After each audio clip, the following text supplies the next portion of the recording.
Hi friends, welcome back to our channel. ఈరోజు నేను చాలా సింపుల్గా లంచ్ బాక్స్లోకి చాలా త్వరగా చేసుకునే క్యారెట్ కొబ్బరి ఫ్రై ఈజీగా ఎలా ప్రిపేర్ చేసుకోవాలో చూపించేస్తాను.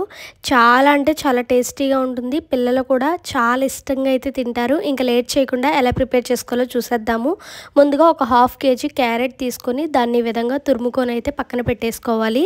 ఇప్పుడు ఇంకా స్టవ్ ఆన్ చేసుకొని ఒక ప్యాన్ పెట్టుకొని అందులోకి ఒక 2 టేబుల్ స్పూన్ ఆయిల్ని యాడ్ చేయాలి. ఆయిల్ హీట్ అయ్యాక అందులోకి దంచుకున్న వెల్లుల్లిపాయలు వేసుకొని కొంచెం సేపు అయితే ఫ్రై చేసుకోవాలి.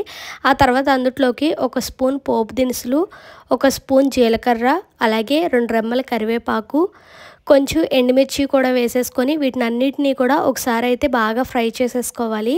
ఈ విధంగా ఫ్రై చేసేసుకున్నాక అందులోకి ముందుగా మనం తురిమి పెట్టుకున్న క్యారెట్ని అయితే అందులో వేసేసుకొని ఒకసారి బాగా మిక్స్ చేసేసుకొని ఒక 5 మినిట్స్ పాటు క్యారెట్ అనేది పచ్చివాసన పోయే వరకు కూడా లో ఫ్లేమ్లో పెట్టుకొని ఫ్రై చేసుకోవాలి. ఒక 5 మినిట్స్ ఆగాక మూత అనేది ఓపెన్ చేసి చూస్తే క్యారెట్ అయితే చక్కగా ఫ్రై అయిపోతుంది ఫ్రెండ్స్. ఇప్పుడు అందులోకి చిటికెడు పసుపు, అలాగే రుచికి సరిపడినంత సాల్ట్ కూడా యాడ్ చేసుకొని ఒకసారి అయితే బాగా మిక్స్ చేసేసుకోవాలి.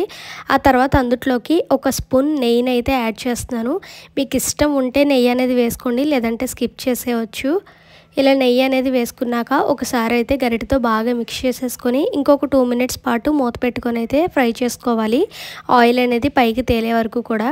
ఒక 2 మినిట్స్ ఆగాక మూత అనేది ఓపెన్ చేసి వస్తే ఆయిల్ అయితే చక్కగా పైకి తేలిపోయింది కదా ఫ్రెండ్స్. ఇప్పుడు అందులోకి ఒక స్పూన్ కారాన్ని యాడ్ చేసుకొని ఒకసారి అయితే బాగా మిక్స్ చేసేసుకోవాలి.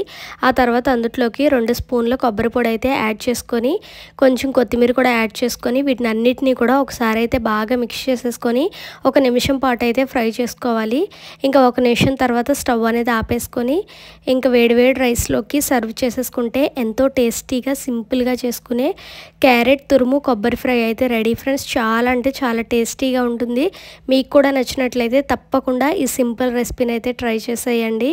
అలాగే మన ఛానల్ని ఫస్ట్ టైం చూస్తున్నట్లయితే సబ్స్క్రైబ్ చేసుకోండి. మళ్ళీ ఇంకొక మంచి సింపుల్ రెసిపీతో మీ ముందుకు వస్తాను. Okay, bye friends.